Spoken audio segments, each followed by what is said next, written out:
샬롬. 풍성하신 하나님의 사랑과 부활하신 예수 그리스도의 능력과 은혜 그리고 성령의 충만하심으로 말미암아 오늘 우리 하루의 삶이 감사가 넘치고 기쁨으로 충만할 수 있기를 기도하고 축복합니다. 함께 읽은 묵상할 말씀은 누가복음 10장 38절로부터 42절 말씀입니다. 제가 읽어봅니다. 그들이 길 갈 때에 예수께서 한 마을에 들어가심에 마르다라 이름하는 한 여자가 자기 집으로 영접하더라. 그에게 마리아라 하는 동생이 있어 주의 발치에 앉아 그의 말씀을 듣더니 마르다는 준비하는 일이 많아 마음이 분주한지라 예수께 나아가 이르되 주여 내 동생이 나 혼자 일하게 두는 것을 생각하지 아니하시나이까 그를 명하사 나를 도와주라 하소서. 주께서 대답하여 이르시되 마르다야 마르다야 내가 많은 일로 염려하고 근심하나 몇 가지만 하든지 혹은 한 가지만이라도 족하니라. 마리아는 이 좋은 편을 택하였으니 빼앗기지 아니하리라 하시니라. 아멘. 지난주일 오후 예배에 청년들과 함께 나눈 본문인데 장년들에게도 필요한 내용이어서 좋은 것을 택하는 영성이라는 제목으로 본문의 의미를 생각해 보고자 합니다. 예수님을 통해 하나님 아버지를 아는 사람은 자신의 삶 속에서 하나님 나라의 좋은 것을 선택하며 살아갑니다. 누가복음 10장은 이러한 좋은 것을 선택하는 삶이 연속적으로 이어지는 모습을 보여줍니다. 그것은 결코 빼앗기지 않는 것들입니다. 이는 곧 예수님의 승리를 닮아가는 삶입니다. 누가복음 10장 초반 예수께서 70인을 파송하시고 그들이 예수님의 이름으로 귀신을 쫓아내는 승리를 경험한 후 돌아왔을 때 강조된 것은 하나님과의 특별한 관계 속에서 너희 이름이 하늘에 기록된 것에 대한 기쁨과 감사였습니다. 또한 선한 사마리아인의 비유를 통해 예수님은 캐캐 묵은 증오심을 버리고 하나님의 마음으로 세상을 대하는 삶, 즉 참된 기쁨에 대해 말씀하셨습니다.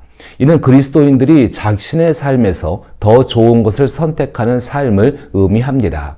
누가복음 10장의 결론 부분에서는 마르다와 마리아의 모습을 통해 실제로 우리 삶에서 더 좋은 것을 택하는 것이 무엇인지를 보여줍니다.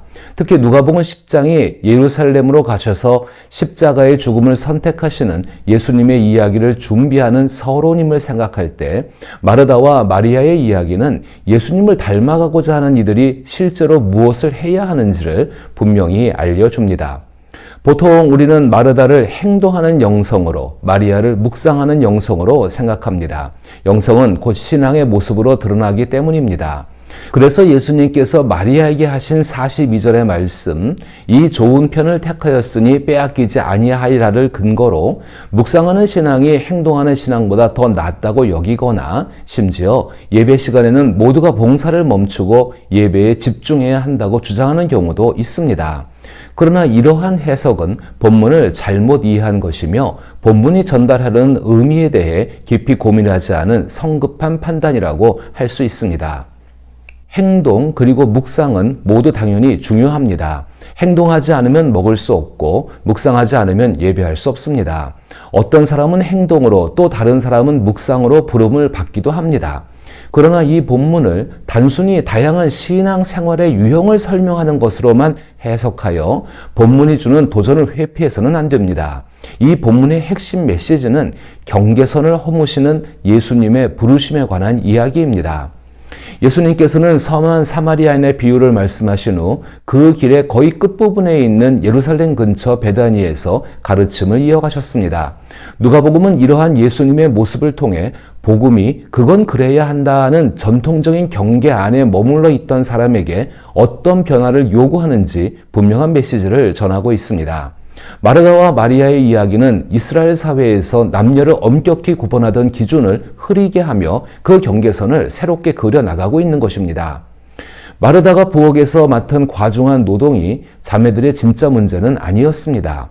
물론 그것도 매우 현실적인 문제이지만 마르다를 당황하게 만든 주된 원인은 아니었습니다. 두 자매는 오래전부터 예수님을 알고 각별히 사랑하고 있었습니다. 예수님께서 마르다와 마리아의 집을 방문하셨고 두 자매는 예수님을 따뜻하게 맞이했습니다. 그때 마르다는 준비할 일이 많아 마음이 분주했습니다. 반면 마리아는 예수님의 발치에 앉아 있었습니다. 그래서 마르다가 마리아의 그런 모습을 질투했다고 생각할 수 있지만 사실 그렇지 않습니다. 누가복음은 그런 감정이 있었는지에 대해 전혀 언급하지 않으며 이는 단지 우리의 추측일 뿐입니다.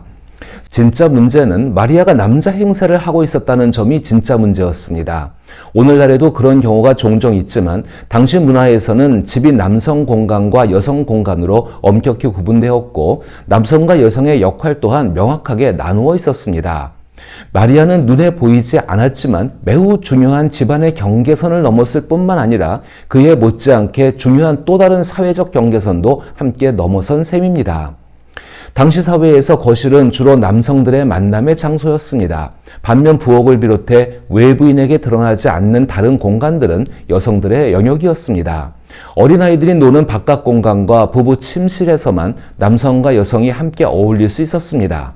남성들 사이에 여성이 편안히 자리 잡는 것은 매우 부적절한 일로 여겨졌습니다.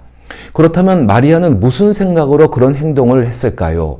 흔히 뻔뻔한 여성만이 그런 행동을 할 수 있다고 생각할 수 있습니다. 하지만 마리아는 잠시 그런 행동을 할 수 있지만은 결국은 자신에게 할당된 여성 전용 공간으로 돌아가야 했습니다. 이는 단순히 우열의 문제가 아니었습니다. 많은 사람들이 이 이야기를 그렇게 해석하고 설명하지만 사실 그것은 그건 그래야 한다 혹은 너는 그래야 한다는 식으로 남녀 간의 적절한 구분이 무엇인지에 관한 불합리한 전통적인 경계에 관한 문제였습니다. 그래서 마르다는 마리아가 큰 비난을 받을까 염려하여 가장 부드러운 방법으로 예수님께 도움을 청한 것입니다. 이에 대해 39절과 40절은 다음과 같이 기록하고 있습니다. 그에게 마리아라 하는 동생이 있어 주의 발치에 앉아 그의 말씀을 듣더니 마르다는 준비하는 일이 많아 마음이 분주한지라 예수께 나아가 이르되 주여 내 동생이 나 혼자 일하게 두는 것을 생각하지 아니하시나이까 그를 명하사 나를 도와주라 하소서. 마리아는 예수님의 발치에 앉아 있었습니다. 당시 발치에 앉는다는 것은 주로 남성 제자들이 취하는 자리였습니다. 누군가의 발치에 앉는다는 것은 단순히 스승에 대한 존경심이나 경건한 마음을 나타내는 것이 아니라 그 스승의 가르침에 온전히 집중하며 배우겠다는 의지를 뜻합니다. 사도행전 22장 3절에서 바울이 가말리엘이 문화에 있었다라고 한 표현도 마찬가지입니다. 문자적으로는 가말리아의 발치에 앉았다는 뜻인데 이는 바울이 가말리아를 단순히 존경해서가 아니라 그의 가르침에 깊이 귀 기울이며 제자로서 배우고 있었음을 의미합니다. 즉 누군가의 발치에 앉는다는 것은 그 사람의 제자가 되겠다는 결단을 나타내는 행동입니다. 따라서 마리아가 예수님의 발치에 앉은 것은 스스로 하나님 나라의 예비 스승이자 설교자가 되겠다는 결심을 표현한 것입니다. 더 나아가 예수님이 걸어가신 길을 따라 하나님을 깊이 알아가며 70인 제자들처럼 파송받아 사명을 감당하기를 바라는 마음이 담겨 있습니다. 마리아의 이러한 행동은 예수님을 믿고 따르는 모든 사람에게 주어진 권리임을 보여줍니다. 예수님께서도 마리아의 권리를 인정하셨습니다. 당시 사회에서 남성의 전유물로 여겨졌던 권리에 도전하는 마리아의 모습은 현대 여성운동과도 깊은 연관이 있다고 생각할 수 있습니다. 하지만 현대 여성운동가들이 추구하는 여성 권리 보장과는 유사한 점이 있으면서도 혼동해서는 안 되는 차이점도 존재합니다. 예수님께서 각 개인의 가치를 평가하실 때는 추상적인 평등주의가 아니라 넘쳐나는 하나님의 사랑을 근거로 삼으십니다. 마치 큰 강물이 강둑을 깨고 메마른 땅으로 흘러가듯 하나님의 사랑은 지금도 황량하고 척박한 인간사회 구석구석을 풍요롭게 만듭니다. 마리아는 하나님 나라에 관한 예수님의 말씀을 귀 기울여 듣고 그 말씀을 전하는 사명을 깨달은 모든 여성을 대표하는 존재인 것입니다. 그렇다면 이제 예수님께서 41절과 42절에서 마르다에게 하신 말씀을 함께 생각해 보겠습니다. 주께서 대답하여 이르시되 마르다야 마르다야 내가 많은 일로 염려하고 근심하나 몇 가지만 하든지 혹은 한 가지만이라도 족하니라 마리아는 이 좋은 편을 택하였으니 빼앗기지 아니하리라 하시니라. 예수님의 말씀을 현대적 어휘로 직역하면 다음과 같습니다. 마르다야, 사랑하는 마르다야, 내가 지나치게 염려하며 사소한 일에 흥분하고 있구나. 마리아는 가장 중요한 한 가지를 선택했다. 그러니 마리아는 그것을 빼앗기지 않을 것이다. 이 말씀의 의미는 마르다가 염려했던 마리아의 행동이 예수님의 입장에서는 또는 하나님 나라의 관점에서는 지극히 당연한 것이라는 것입니다. 오히려 예수님을 닮아가고 하나님 나라를 소유한 사람이라면 그건 그래야 한다, 혹은 너는 그래야 한다는 어떤 경계도 없는 하나님 나라의 삶의 방식을 택하는 것이 옳으며 그로 인해 누리는 기쁨을 마리아는 결코 빼앗기지 않을 것이라고 약속하시는 말씀입니다. 세상에는 너무나도 너는 그래야 한다는 많은 경계선이 존재하며 마치 그것이 당연한 것처럼 사람을 구분짓습니다. 이러한 경계선에 따라 사람의 역할이 나뉘기도 합니다. 하지만 대부분의 경우 이러한 구분들은 하나님 나라의 기쁨을 이루는 용서와 자유, 평화와는 별로 관계가 없습니다. 마리아의 행동은 단순히 규범을 깨트리는 것이 아니라 새로운 존재 방식을 선언하는 것입니다. 마리아는 자신의 존재 자체를 예수님의 말씀을 듣고 하나님 아버지와 하나님 나라를 삶의 중심으로 선택함으로써 이미 그 안에 머무는 자가 되었습니다. 이러한 모습은 너는 그래야 한다는 세상이 정한 경계를 넘어서는 용기이며 사랑 안에서 각자의 존재가 존중받을 수 있음을 삶으로 보여준 것입니다. 예수님께서는 마르다의 모습을 마리아와 비교하며 평가절하하실 의도가 전혀 없으셨습니다. 다만 하나님 말씀 안에서 더 나은 길을 선택하는 삶을 우리에게 권고하실 뿐입니다. 그러므로 우리도 일상 속에서 주어진 역할과 한계를 넘어 하나님의 사랑과 말씀 안에 머무르는 존재로 살아가야 합니다.